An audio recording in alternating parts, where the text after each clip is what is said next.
Al final del libro de Malaquías en el Antiguo Testamento, se produce el silencio de los grandes profetas hebreos durante 400 años, que marcaría el cierre del canon hebreo. La nación de Israel se encuentra de nuevo en la tierra prometida después de la cautividad babilónica, pero en este caso está bajo el dominio de la gran potencia mundial de aquella época, el Imperio Medo-Persa. Para ese tiempo, el templo de Zorobabel ya había sido restaurado en Jerusalén, aunque con dimensiones y ornamentos mucho menores que la del rey Salomón. También se habían reconstruido los muros de la ciudad, por influencia de Nehemías, quien sería clave para obtener la aprobación del rey de Persia. Este periodo comprende varios eventos sociopolíticos y religiosos, que para el judaísmo y el cristianismo, fueron el resultado de la mayor parte de las profecías del Antiguo Pacto, antes y durante la primera diáspora hebrea, ya sean las del profeta Jeremías, Daniel y Ezequiel, los cuales veremos a continuación.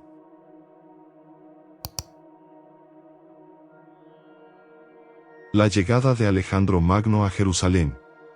A pesar de la reconstrucción de la ciudad santa y el retorno de los exiliados hebreos desde Babilonia, el pueblo ya no tenía el mismo poder militar y político como en los tiempos del antiguo reino unificado, por lo que fue sometido por varias naciones, entre ellos los persas, quienes fueron el imperio dominante por varios siglos. Sin embargo, en el año 336 a.C., comienza una nueva etapa en la historia del mundo antiguo, ya que surge en el norte de Grecia un hombre llamado Alejandro, hijo de Filipo II, rey de Macedonia, e instruido por el propio Aristóteles.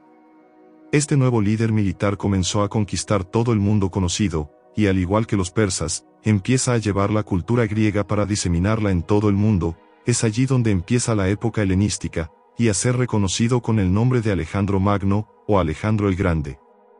Poco a poco el griego empieza a convertirse en el idioma más importante de la época, comenzando de esta manera una guerra cultural, cuando Alejandro comienza la conquista de los reinos del Oriente Próximo. En la segunda mitad del siglo IV, el rey macedonio lanza su campaña de conquista contra el inmenso imperio de los persas, que se ve coronada por uno de los éxitos militares más grandes de la historia, luego de ganarle las dos principales batallas al rey Darío III. En el año 333 a.C., Alejandro Magno guió a sus ejércitos hasta el mundo sirio en dirección al Egipto de los faraones, y de camino, planeó sitiar la ciudad de Jerusalén para tomarla. Al acercarse, les llegó la noticia a los judíos que se encontraban en la ciudad, de que los ejércitos venían de camino, por lo que el sumo sacerdote en aquel tiempo, que era un hombre llamado Jadua, al cual se le menciona en la Biblia, en el libro de Nehemías, tomó los escritos sagrados del profeta Daniel, y acompañado por un grupo de sacerdotes ataviados con sus vestiduras blancas, fue y se encontró con Alejandro a cierta distancia de la ciudad. Todo esto pertenece al informe que nos brinda Flavio Josefo, el historiador judío, que nos dice que Alejandro dejó a sus ejércitos y fue apresuradamente a encontrarse con aquel grupo. Cuando se encontró con ellos, le dijo al sumo sacerdote que había tenido una visión la noche anterior, en la que Dios le había mostrado a un anciano, que portaba vestiduras blancas, que habría de mostrarle algo de gran importancia para él, y según el relato, el sumo sacerdote abrió el libro de las profecías de Daniel y se las leyó. En las profecías el rey macedonio pudo ver las predicciones que le anunciaban metafóricamente, que habría de convertirse en esa notable cabra con el cuerno en la frente, que procedería del oeste y que destrozaría el poder medo-persa, y conquistaría el mundo que hasta entonces se conocía. Se sintió tan abrumado por la exactitud de las profecías, y por el hecho de que se refiriesen a él, que prometió que salvaría a Jerusalén del sitio, y envió de regreso al sumo sacerdote con honores, además de acercarse al templo para adorar al Dios de los hebreos.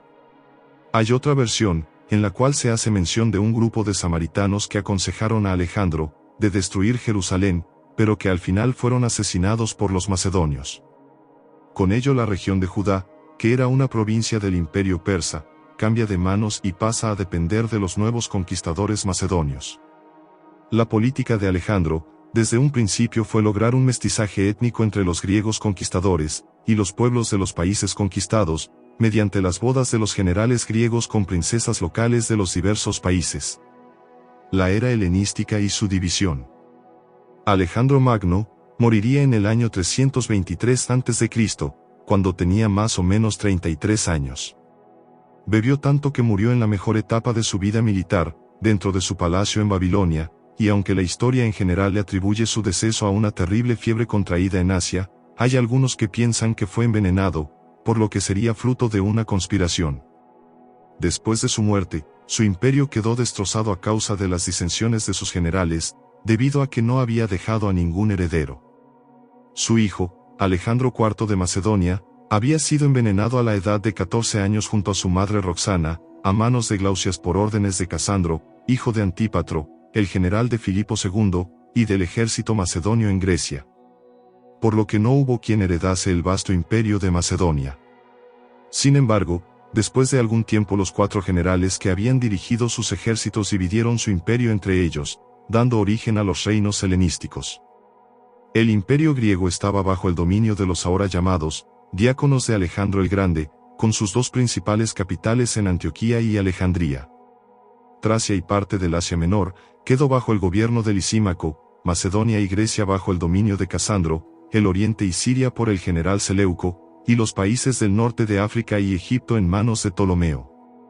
Este último fue quien dominó Palestina por 120 años, entre el 323 y el 203 a.C., dándole a los judíos cierta libertad para edificar unas 400 sinagogas en todas sus colonias, pero esto no los libró de otros problemas. Durante este tiempo, Palestina fue anexada por Egipto, y sufrió grandemente a manos de Ptolomeo. De hecho, durante los próximos 100 años, la región se vio atrapada en un caos total, a causa de los interminables conflictos entre la dinastía Seleucida y Ptolemaica, en la disputa de la región de Celesiria que era una de las pocas salidas naturales de Egipto, convirtiéndose en el escenario de lo que se conoció como las guerras sirias. Si el video te ha gustado, te agradecería que le dieras me gusta y te suscribieras al canal, para recibir la notificación de nuevos videos. Muchas gracias.